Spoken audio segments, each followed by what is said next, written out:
आप किसी भूखे को भोजन करा दो, आपका स्वर्ग निश्चित है, चाहे एक दिन के लिए हो। किसी जरूरतमंद बीमार व्यक्ति का इलाज करा दो, स्वर्ग मिलेगा ही मिलेगा। पहले मिले या बाद में मिले अलग सिस्टम है। लेकिन जैसे ही वो कर्म पूरा हो जाएगा उसके बाद तुम्हें धरती पे भेज दिया जाएगा, जाओ। अब वो क्या बना के भेजे, मानव बना के भेजेंगे कि पशु बना के भेजेंगे कि चेंटा बना के भेजेंगे कि बंदर बना के भेजेंगे, ये उनका डिसीजन है। मानव बन के आओगे कोई गारंटी नहीं। और इसी मानव जीवन में वो सामर्थ्य है कि वो मुक्ति प्राप्त कर ले। क्या कर ले? जोर से बोलो। अच्छा, मुझे एक कहानी याद आ रही है, स्वर्ग के नाम पे बताऊं, सुनाओगे? एक पति पत्नी थे, ज्यादा रईस नहीं थे, संपन्न नहीं थे, मिडिल क्लास समझो, हम जैसे ही, हम जैसे तुम जैसे, कमाओ खाओ लाओ ऐसे ही थे, जैसे हमारे मुख्य जीवन, जैसे आप जैसे हम। अरे हंसो मत, हम सब मिडिल क्लास ही हैं।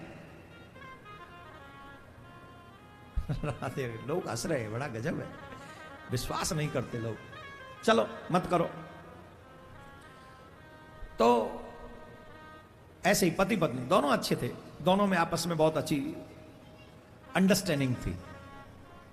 एक दिन पति भगवान के मंदिर में बैठा था, भगवान की पूजा कर रहा था, और भगवान की जब पूजा कर रहा था तो अचानक से ठाकुर जी को कोई कौतुक सूझा, और ठाकुर जी प्रकट हो गए। प्रकट हो गए ठाकुर जी, बोले हम तुमसे प्रसन्न हैं, कुछ वरदान मांगो। तो वो तो बेचारा हक्का बक्का रह गया भगवान को देख के। उसने तो कल्पना भी, ऐसी कोई साधना भी नहीं थी। तुरंत महाराज बोले अच्छा सुनो, हम तुम्हारी सेवा से प्रसन्न हैं, तुम वरदान तो नहीं मांग रहे हो, हम तुम्हें अपनी तरफ से देना चाहते हैं। बोले क्या?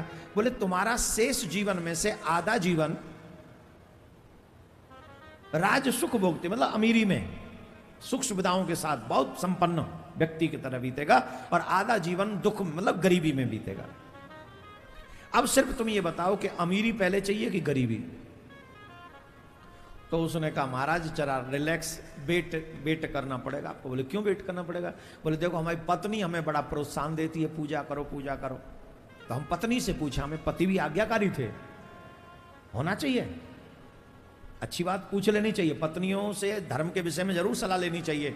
हमको लगता है पुरुषों से ज्यादा अच्छे विचार धर्म के विषय में देवियों के होते हैं। अगर वो देवी हो तो, और कोई और हो तो फिर तो भगवान ही मालिक है, वाको तो फिर करेंगे ही का। तो बोले महाराज थोड़ी प्रतीक्षा करो, मैं देवी से पूछा हूं। बोले हाँ कोई बात नहीं, पूछाओ। तो वो दौड़ा दौड़ा गया, घर पे आया और देवी वहां थी। तो देवी से पूछा, देवी देवी बड़ी अच्छी बात है। बोले क्या? बोले भगवान प्रकट हो गए। अच्छा क्या कह रहे हैं? बोले कह रहे हैं कोई वरदान मांग लो। वरदान उन्होंने दे दिया, मांगने को नहीं कहा। उन्होंने ये कहा है कि तुम्हारी आद्या जो शेष जीवन है 50% अमीरी में बीतेगा, 50% गरीबी में बीतेगा। 50% धनवान बन के और फिर 50% निर्धन बन के। बताओ अब ये मांगना है कि पहले क्या चाहिए, पहले धनवान बनना है कि निर्धन बनना है? पत्नी ने पूछा आप क्या चाहते हो? बोले मैं तो ये चाहता हूं कि पहले निर्धनता मांग लूं। बोले क्यों? बोले निर्धनता इसलिए मांग लूं, जो वो आधा धनवान वाला जीवन है वो आसाम में बीत जाएगा, ये निर्धन वाला, कि कुछ दिन और सहन कर लेते धनवान तो बनना ही है, कुछ दिन और सह लेते धनवान तो बनना ही है, तो ये तो उसमें निकल जाएगा। पर धनवान होकर निर्धन वाला जीवन बिताना बड़ा मुश्किल काम है? पहले गाड़ी घोड़े में चल रहे हो, फिर पता चला साइकिल ना है, बड़ा मुश्किल, बड़ी बेइज्जती फील होती है, नहीं होती कि नहीं? पहले सम्मान वाला, फिर अब मुश्किल हो जाएगा। पत्नी ने कहा Who has seen tomorrow? कल किसने देखा? अगर हमें जीवन जीना ही है तो पहले धनवान का जी लो, निर्धन होंगे देखेंगे। अच्छा पति अच्छा था ही, पत्नी की बात मानने वाला ही था, तो उसने जाके भगवान से कहा, बोले पहले प्रभु ठाकुर जी हमें धनवान बना दो, ये देख लेते हैं। भगवान ने कहा एवं मस्तु। भगवान ने उसे धनवान बना दिया। लौट के आया तो जहां छोटा सा मकान था, ऊंचा महल खड़ा, दास दासियां लगे। पर ठाकुर जी को कितनी देर लगती है बिल्डिंग बनाने में? हमें और तुम्हें लगती है, ठाकुर जी को थोड़ी लगती है। वो तो एक क्षण में स्वर्ग बना दें, कल्पना मात्र से सृष्टि बना दें, उनके लिए क्या है? अब महाराज बड़ा चकाचक महल, दास दासियां और लगे सेवा में, चकाचक घुट रहा है। रानी की तरह वो उसकी पत्नी दिख रही थी। दौड़ के गया, रहा तेरे तो जलवायु बदल गए, तेरे तो जलवा जलाल है रही है। अरे बोले तुम्हारे भगवान नहीं कर दे? बोले अब कैसे जीवन जिए? बोले एक निश्चय कर, ध्यान से सुनना ये बात। ये कथा हम टाइम पास के लिए नहीं कह रहे, आज के रईसों की दुर्दशा को देखते हुए हम इस बात को कह रहे हैं। और ये दृष्टांत है बाकायदा।